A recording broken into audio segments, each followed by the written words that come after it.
Bankruptcy exemptions govern essentially how much you get to keep when you file for bankruptcy. And while bankruptcy is a federal policy, states vary a lot in what they allow you to keep.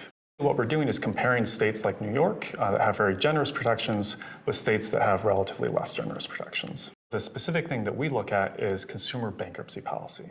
So we want to understand if states with more generous bankruptcy protections recover more quickly because people can have a financial fresh start and get back to their regular life. So the idea here is that you can file for bankruptcy. That allows you to keep consuming your normal level, so you can keep buying the same amount of food, you can stay in the same house, you can have the same car, and that's going to increase employment across the entire country because your consumption isn't dropping. In states that don't have those bankruptcy protections, instead people really have to cut back, and that's going to lower employment for everyone. So we wanted to test that hypothesis. Coming into the financial crisis, states with more and less generous bankruptcy protections had very similar levels of employment, very similar financial outcomes. But when we trace the employment outcomes through the financial crisis, these states with the more generous protections weathered their crisis much better. So the dip in employment was much more shallow, and they recovered much more quickly. And even through 2013, we found that these states with more generous bankruptcy protections were doing far better than the states with the less generous protections. There are two key outcomes that we looked at. The first was employment, so that gives us a sense of how well the economy is doing as a whole, both overall and by sector. The other thing we can look at are financial outcomes. So here we wanted to see, well, are people actually getting rid of debt? And that is what we saw in the data. If you're in a state that has a more generous set of bankruptcy protections, you are much more likely to get rid of your debt during the financial crisis.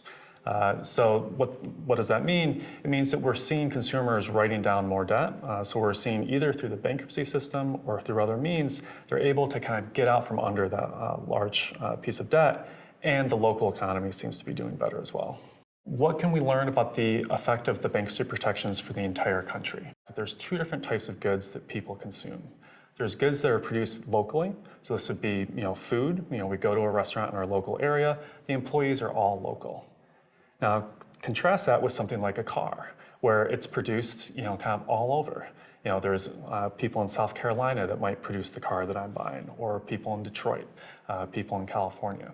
And so even if I'm doing better here in Massachusetts, that doesn't mean that when I buy a car, employment in Massachusetts goes up, employment everywhere goes up. So what was really interesting in the first part of our study is we found that the effects really were concentrated on this, what we're going to call non-tradable employment, or tradable that's really produced locally. In the second part of the paper, we use a model to understand, well, what does that mean for employment as a whole? And there's going to be two key features of the model that help us understand this.